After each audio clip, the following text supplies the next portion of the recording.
శ్రీ గురుభ్యో నమః శ్రీమాత్రే నమః.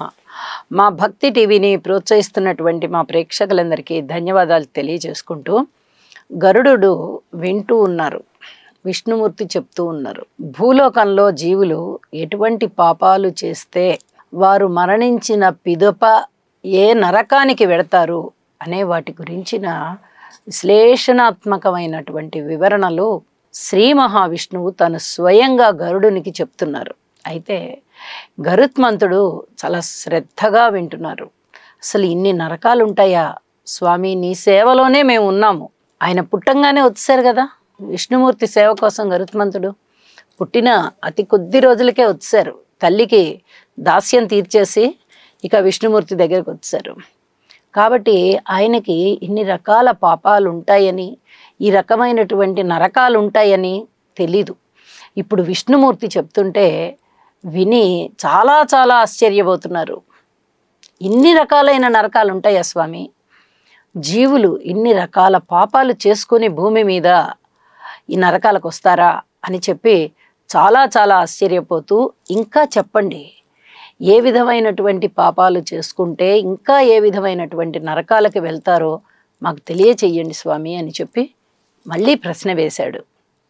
సూకరముఖము అనేటటువంటి ఒక నరకం గురించి శ్రీ మహావిష్ణువు చెప్తున్నారు. ధర్మము తప్పినటువంటి వారిని, ముఖ్యంగా రాజులు, రాజ్య పరిపాలన విషయంలో ధర్మాన్ని తప్పిన, అలాగే రాజోద్యోగులు ఏ నియమాలకైతే కట్టుబడి వారు ఉండాలో ఆ నియమాలకి కట్టుబడకుండా ఆ నియమాలని ధిక్కరించి ఉంటూ ప్రజల దగ్గర పీడించుకొని లంచాలు తినడం కానీ, అధర్మ పరిపాలన చేయడం కానీ, అసత్యవాదాలు చెప్పడం కానీ, ఇలాంటివన్నీ గనక ఏవైనా ఉన్నట్లయితే వాళ్ళు ఈ సూకరముఖము అనేటటువంటి నరకానికి తోయబడతారు. మరి అక్కడ ఆ నరకం ఎలా ఉంటుంది?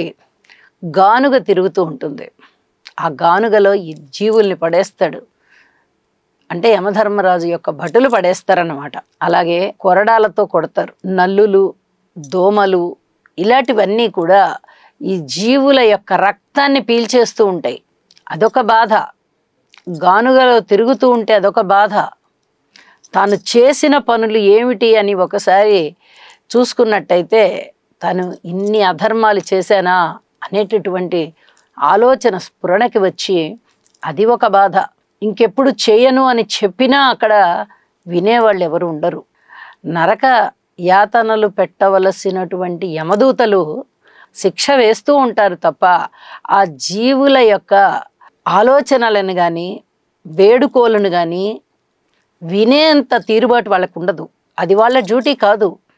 యమధర్మరాజు వీళ్ళకి ఏది శిక్ష వేయమన్నాడో ఆ శిక్షని అమలు చేసుకోవడం వరకే వాళ్ళ పని తప్ప ప్రతి ఒక్క పాపుడి దగ్గరికి, జీవుడి దగ్గరికి వెళ్ళి నువ్వు చేసిన బాధ ఏమిటి, నువ్వు చేసిన నొప్పి ఏంటి, నువ్వు చేసిన నరకం ఏంటి అని అడిగి తెలుసుకొని వాళ్ళని విడుదల చేసేటటువంటి విధి యమదూతలది కాదు. కాబట్టే వాళ్ళు ఏమి చేసినా పట్టించుకోరు. మా పని మాది, మేము మిమ్మల్ని నరకయాతనలు పెట్టాలి కాబట్టి పెడుతున్నాం, ఇదే ధోరణిలో ఉంటారనమాట. సూకరముఖములో పడినటువంటి పాపులు కూడా ఇలాంటి బాధలే అనుభవిస్తూ ఉంటారు అని చెప్పి తెలియజేస్తూ, ధర్మాన్ని ఆశ్రయించినట్టయితే అసలు ఏ విధమైనటువంటి నరకము ఉండదు. మీరు ఏ నరకంలో అయినా చూడండి, ధర్మాన్ని ఆచరించిన వాడిని తీసి పక్కన పెడుతున్నారు. అధర్మాన్ని చేసినవాడు, అధర్మాన్ని ప్రోత్సహించినవాడు, అధర్మంగా ప్రవర్తించినవాడు, అధర్మం ప్రేరేపణ కల్పించేవాళ్ళు, ఇట్లాంటి వాళ్ళందరినీ కూడా మరణించిన తదుపరి యమధర్మరాజు తన యొక్క యమలోకానికి తీసుకొని వెళ్ళి ఈ రకరకాలైనటువంటి నరకాల్లో పడవేస్తాడు అని చెప్పి తెలియజేస్తూ ఉన్నాను. మా ప్రేక్షకులు గ్రహించగలరు. శుభం.